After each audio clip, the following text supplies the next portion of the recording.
Big আয়োজিত online cooking কম্পিটিশনে আপনাদের সবাইকে স্বাগতম। মাত্র 20 টাকায় তৈরি হয়ে গেল আমাদের থানকুনি পাতার ভর্তা।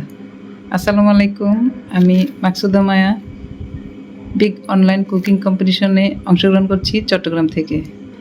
প্রথমেই ছাদ বাগান থেকে থানকুনি পাতা নিয়ে এসে পরিষ্কার করে কুচো করে নিলাম। সাথে লাগছে আরও সেদ্ধ আলু, শুকনো মরিচ, পেঁয়াজ, লবণ এবং পরিমাণ মতো সরিষার তেল। পেঁয়াজ, শুকনো মরিচ, লবণ, আলু ভালো করে মেখে নিলাম। সাথে থানকুনি পাতা মিশিয়ে নিলাম।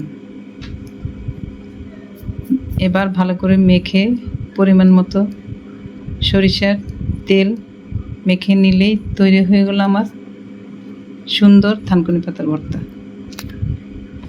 খাবার শুধু পরিবেশন করলেই হবে না, আমাদের খেয়াল রাখতে হবে পরিষ্কার পরিচ্ছন্নতার দিকেও। ধন্যবাদ সবাইকে।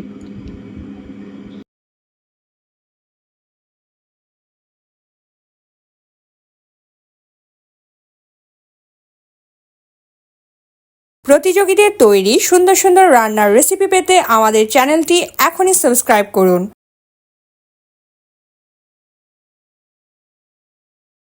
বিগের সাথে থাকার জন্য আপনাদের সবাইকে অসংখ্য ধন্যবাদ।